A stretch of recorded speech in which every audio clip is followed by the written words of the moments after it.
ലോകാവസാനമെന്ന് പണ്ട് മുതലേ പല പല കഥകളിലും മറ്റുമായി നമ്മൾ കേൾക്കുന്ന ഒരു കാര്യമാണ്. പ്രകൃതിയിലെ മാറ്റങ്ങൾ കണ്ടാൽ തന്നെ മനസ്സിലാകും ഈ പറയുന്നത് യാഥാർത്ഥ്യമാകുമോ എന്ന്. ഭൂമി ഉണ്ടായതുപോലെ തന്നെ അതിൻ്റെ അവസാനവും ഉണ്ടാകുമോ എന്ന ചോദ്യം എപ്പോഴും നിലനിൽക്കുന്നു. അങ്ങനെയുള്ള സാഹചര്യത്തിൽ നമുക്ക് പരിശോധിക്കാം എന്തെല്ലാം സാഹചര്യങ്ങളിലാണ് ഭൂമിയും ഭൂമിയിലെ ജീവജാലങ്ങളും അവസാനിക്കാൻ സാധ്യതയുള്ളത് എന്ന്. ഏകദേശം 7.5 ബില്യൺ വർഷങ്ങൾക്കുള്ളിൽ ഭൂമി സൂര്യനാൽ നശിക്കപ്പെടുമെന്ന് നിഗമനങ്ങൾ പറയുന്നു. അത് തെറ്റാകാം, ശരിയാകാം. സൂര്യൻ വികസിച്ച് കഴിയുമ്പോൾ അത് ബുധൻ, ശുക്രൻ, ഭൂമി ഉൾപ്പെടെ വിഴുങ്ങാൻ ശേഷിയുള്ളതായി മാറുന്നു. നമുക്കെല്ലാവർക്കും അറിയാം സൂര്യൻ്റെ പവർ എന്താണെന്ന്. സൂര്യൻ്റെ താപനില എത്രയാണ് എന്ന് ചിന്തിക്കാൻ പോലും കഴിയാത്തതിന് അപ്പുറമാണ്. ഭൂമിയെ മുഴുവനായും നശിപ്പിക്കാൻ ശേഷിയുള്ള താപനില സൂര്യനിലുണ്ട്. സൂര്യൻ്റെ വർദ്ധിച്ചു വരുന്ന ജ്വലനവും കാർബൺ ചക്രത്തിലെ സ്വാധീനവും മൂലമുണ്ടാകുന്ന ഓക്സിജൻ്റെ അഭാവവും സസ്യജാലങ്ങളുടെ ആയുസ് കുറയുന്നതിനും ഫോട്ടോസിന്തസിസ് അവസാനിക്കുന്നതിനും കാരണമായേക്കാം. സൂര്യന് ചുറ്റും കറങ്ങുന്ന ഗ്രഹങ്ങളിൽ ജീവൻ നിലനിൽക്കുന്നതായി അറിയപ്പെടുന്ന ഗ്രഹമാണ് ഭൂമി. കോടിക്കണക്കിന് വർഷങ്ങളായി തന്നെ ജീവൻ്റെ തുടിപ്പ് ഭൂമിയിൽ നിലനിൽക്കുന്നു. ഏതാണ്ട് 4.5 ബില്യൺ വർഷങ്ങൾക്ക് മുൻപ് ഭൂമി രൂപപ്പെട്ടതായാണ് കരുതപ്പെടുന്നത്. ഭൂമി ഉണ്ടായതിനു ശേഷം ഭൂമിയിൽ നിരവധി പരിണാമങ്ങളും സംഭവിച്ചിട്ടുണ്ട്. ജീവൻ ഉണ്ടായ കാലം മുതൽ തന്നെ നമ്മൾ എല്ലാവരും ഭയക്കുന്ന ഒരു കാര്യം തന്നെയാണ് ലോകാവസാനവും. ഇതിനെ സംബന്ധിച്ച് പല പ്രവചനങ്ങളും വന്നിട്ടുണ്ട്.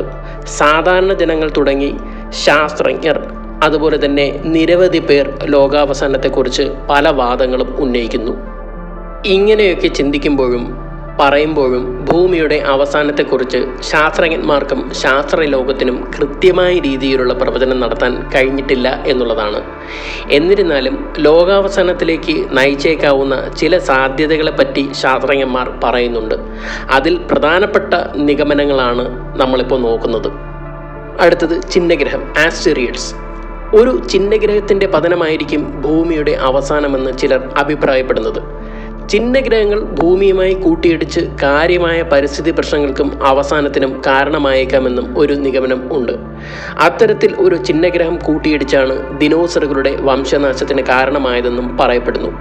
ഭാവിയിൽ ഒരു വലിയ ചിഹ്നഗ്രഹം ഭൂമിയിൽ കൂട്ടിയിടിക്കാൻ സാധ്യതയുണ്ടെന്നും ചില ഗവേഷകർ പ്രവചിച്ചിട്ടുണ്ട്.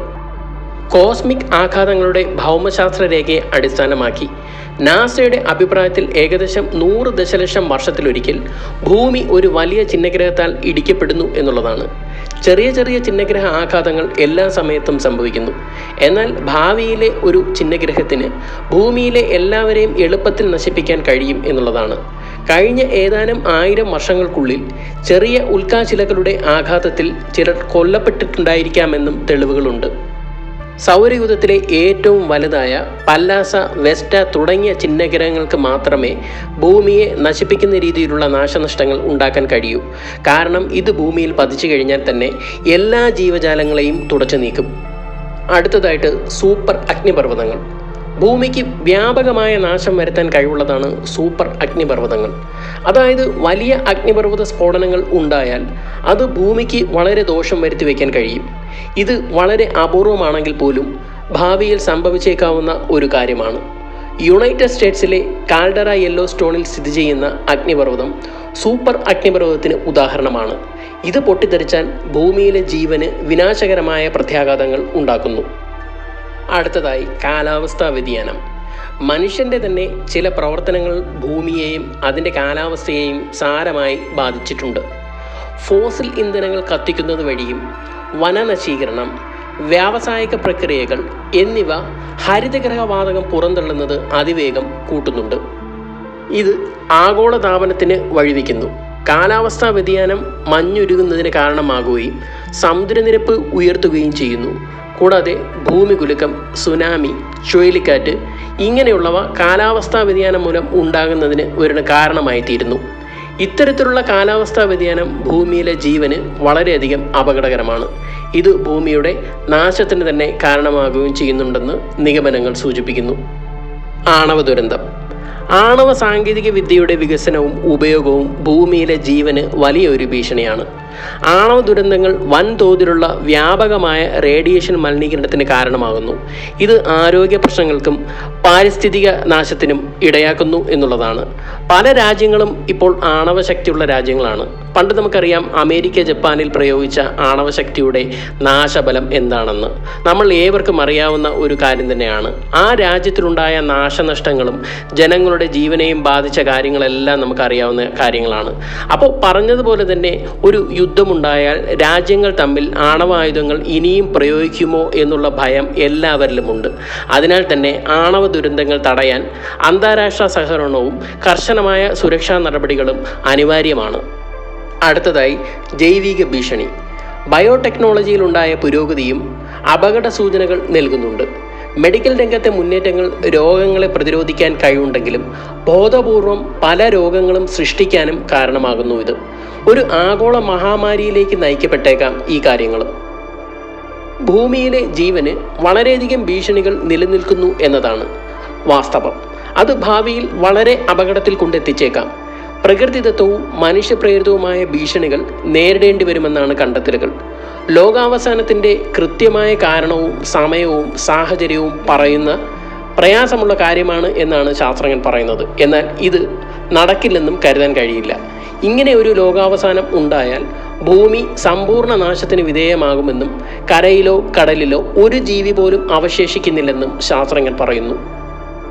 അടുത്ത 250 ദശലക്ഷം വർഷങ്ങൾക്ക് ശേഷം ഒരു മഹാദുരന്തം സംഭവിക്കുമെന്നും അതിൽ ഭൂമി പൂർണ്ണമായും നശിക്കുമെന്നും ബ്രിസ്റ്റോൾ യൂണിവേഴ്സിറ്റിയിലെ ശാസ്ത്രജ്ഞർ പറയുന്നതായി ഡെയിലി മെയിൽ റിപ്പോർട്ട് ചെയ്തു. മനുഷ്യൻ ഉൾപ്പെടെ ഭൂമിയിലെ എല്ലാ ജീവജാലങ്ങളും ഈ ദുരന്തത്തിൽ നശിക്കും. ആ സമയത്ത് ഭൂമിയിലെ താപനില 70 ഡിഗ്രി സെൽഷ്യസിൽ എത്തുമെന്നും ആ താപനിലയിൽ ഒരു ജീവജാലങ്ങളും അതിജീവിക്കാൻ കഴിയില്ലെന്നും ശാസ്ത്രജ്ഞർ അവകാശപ്പെടുന്നുണ്ട്. ഭൂമിയിലെ കാർബണിൻ്റെ അളവ് വർദ്ധിക്കുന്നത് ഭൂമിയെ നാശത്തിലേക്ക് വേഗം എത്തിക്കുമെന്ന് വിദഗ്ധർ മുന്നറിയിപ്പ് നൽകുന്നു. സമാനമായ ഒരു സാഹചര്യം 66 ദശലക്ഷം വർഷങ്ങൾക്ക് മുൻപ് ഉണ്ടായെന്നും അത് കാരണമാണ് ദിനോസറുകളുടെ വംശനാശത്തിന് കാരണമായതെന്നും പറയപ്പെടുന്നു. ഏകദേശം 300 ദശലക്ഷം വർഷങ്ങൾക്ക് മുൻപ് ഭൂമിയിലെ എല്ലാ ഭൂഖണ്ഡങ്ങളും ഒരു വലിയ സമുദ്രത്താൽ ചുറ്റപ്പെട്ട് ഒരുമിച്ചായിരുന്നു നിലനിന്നിരുന്നത്. ഇതിനെയാണ് പാൻജിയ എന്നറിയപ്പെടുന്നത്. ഇത് സാവധാനം പിളർന്ന് ഇപ്പോൾ നമുക്കറിയാവുന്ന ഭൂഖണ്ഡങ്ങളായി മാറിയെന്നാണ് പറയപ്പെടുന്നത്. അതുപോലെ തന്നെ 250 ദശലക്ഷം വർഷങ്ങൾക്ക് ശേഷം ഭൂമി ഒരൊറ്റ ഭൂഖണ്ഡമായി മാറുമെന്നും പാൻജിയ ആൾട്ടിമ എന്ന ഭൂഖണ്ഡം രൂപപ്പെടുമെന്നും ഗവേഷകർ പറയുന്നു. പിന്നാലെ ഭൂമി ചുട്ടുപഴുക്കാൻ തുടങ്ങുകയും വരണ്ട് അവസാനം വാസയോഗ്യമല്ലാതായി തീരുമെന്നും ശാസ്ത്രജ്ഞർ വ്യക്തമാക്കുന്നു. നേരത്തെ പറഞ്ഞ പോലെ ഭൂമിയിൽ ഭൂരിഭാഗത്തും അഗ്നിപർവ്വതങ്ങൾ സ്ഥിതി ചെയ്യുന്നു. ഇവ പൊട്ടിത്തെറിച്ചാൽ ഭൂമിയിൽ കാർബൺ ഡൈ ഓക്സൈഡിൻ്റെ അളവ് കൂടുകയും ഭക്ഷണവും ജലസ്രോതസ്സുകളും ഓക്സിജനും ഇല്ലാതെ ഭൂമിയിലെ ജീവൻ അവസാനിക്കുമെന്നും ശാസ്ത്രജ്ഞർ വിശദീകരിക്കുന്നു. ഇങ്ങനെയുള്ള പ്രതിഭാസങ്ങൾ ഉണ്ടാകുന്നത് മൂലം ഭൂമി അത്യധികം ചൂടാകുന്നതിനാൽ ഭൂമിയിൽ ഒരു ജീവജാലത്തിനും ജീവിക്കാൻ യോഗ്യമല്ലാതാകുമെന്നും ഗവേഷണ സംഘത്തിൻ്റെ മേധാവി അലക്സാണ്ടർ ഫാൻസൂർത്ത് പറയുന്നു. അദ്ദേഹത്തിൻ്റെ ഗവേഷണം 2023 നേച്ചർ ജിയോ സയൻസിൽ പ്രസിദ്ധീകരിച്ചിരുന്നു. പാൻജിയ ആൾട്ടിമയുടെ വടക്കൻ ഭാഗങ്ങൾ മാത്രമായിരിക്കും ഇങ്ങനെ എന്തെങ്കിലും ദുരന്തമുണ്ടായാൽ തന്നെ വാസയോഗ്യമായ സ്ഥലമായി കാണപ്പെടുകയുള്ളൂ എന്നും ഗവേഷകർ വ്യക്തമാക്കുന്നു. ഏകദേശം 2.5 ബില്യൺ വർഷങ്ങൾക്ക് മുമ്പ് ഗ്രേറ്റ് ഓക്സിഡേഷൻ ഇവൻ്റ് എന്ന് വിളിക്കപ്പെടുന്ന ഒരു കാലഘട്ടം നാം എല്ലാവരെയും ഇപ്പോൾ ആശ്രയിക്കുന്ന ശ്വസിക്കാൻ കഴിയുന്ന അന്തരീക്ഷം നൽകി. സൈനോബാക്ടീരിയയുടെ ഒരു പൊട്ടിത്തെറി ചിലപ്പോൾ നീല പച്ച ആൽഗകൾ എന്ന് വിളിക്കപ്പെടുന്ന നമ്മുടെ അന്തരീക്ഷത്തിൽ ഓക്സിജൻ നിറച്ചു. ഇത് ബഹുകോശ ജീവജാലങ്ങൾക്കും മനുഷ്യരെ പോലെയുള്ള ജീവജാലങ്ങൾക്കും ആത്യന്തികമായി ശ്വസിക്കാനും കഴിയുന്ന ഒരു ലോകം സൃഷ്ടിച്ചു. എന്നിരുന്നാലും 450 ദശലക്ഷം വർഷങ്ങൾക്ക് മുമ്പുള്ള ഒരു സംഭവം ഭൂമിയുടെ മഹത്തായ നിർജ്ജീവങ്ങളിലൊന്നായ ലേറ്റ് ഓർഡോവിഷ്യൻ കൂട്ടവംശനാശം എന്ന് വിളിക്കപ്പെടുന്നത് വിപരീതം സംഭവിച്ചതുകൊണ്ടായിരിക്കാം. ദശലക്ഷക്കണക്കിന് നീണ്ടുനിന്ന ഓക്സിജന്റെ അളവിൽ പെട്ടെന്നുള്ള ഇടിവ് ഗ്രഹം കാണുകയുണ്ടായി. അത്തരമൊരു തീവ്ര സംഭവത്തിന് കാരണമായത് എന്തായിരിക്കാം? ഓർഡോവിഷ്യൻ കാലഘട്ടത്തിൽ ഭൂഖണ്ഡങ്ങൾ ഗോണ്ട്വാന എന്ന് വിളിക്കപ്പെടുന്ന ഒരു കൂട്ടം പിണ്ഡമായിരുന്നു. ഭൂമിയിലെ ഭൂരിഭാഗം ജീവജാലങ്ങളും ഇപ്പോഴും സമുദ്രങ്ങളിലാണ് ജീവിക്കുന്നത്. പക്ഷെ സസ്യങ്ങൾ കരയിൽ പ്രത്യക്ഷപ്പെടാൻ തുടങ്ങി.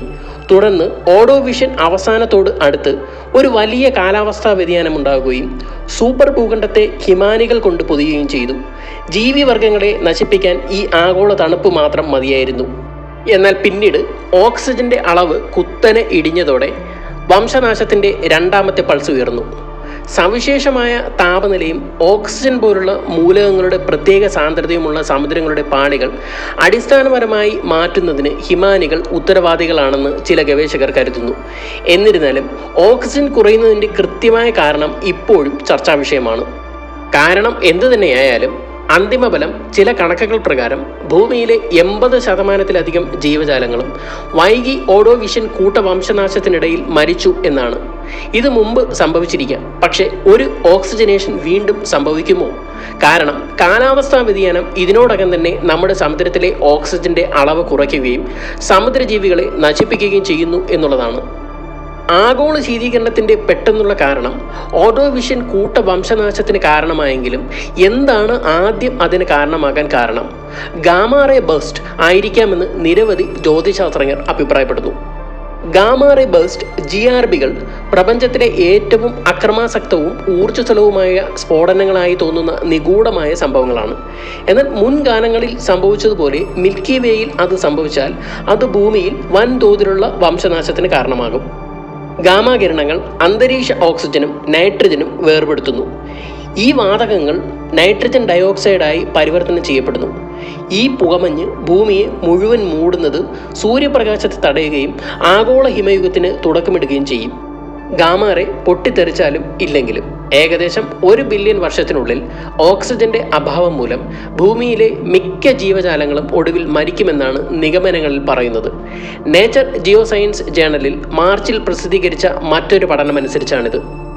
അപ്പോൾ പല ശാസ്ത്രജ്ഞരുടെയും നിരവധി പഠനങ്ങളും സൂചിപ്പിക്കുന്നത് ലോകാവസാനം ഉണ്ടാകുമെന്നുള്ളതാണ്. അതായത് ലോകം ഒരിക്കൽ ഉണ്ടായതുപോലെ ഒരു കാലഘട്ടത്തിൽ അവസാനിച്ചതുപോലെ തന്നെ ഇനിയും ഒരു കാലഘട്ടമാകുമ്പോൾ, അതായത് ദശലക്ഷക്കണക്കിന് വർഷങ്ങൾക്ക് ശേഷം ഇനിയും ഒരു ലോകാവസാനം ഉണ്ടാകുമെന്നുള്ളതാണ് പഠനങ്ങൾ സൂചിപ്പിക്കുന്നത്.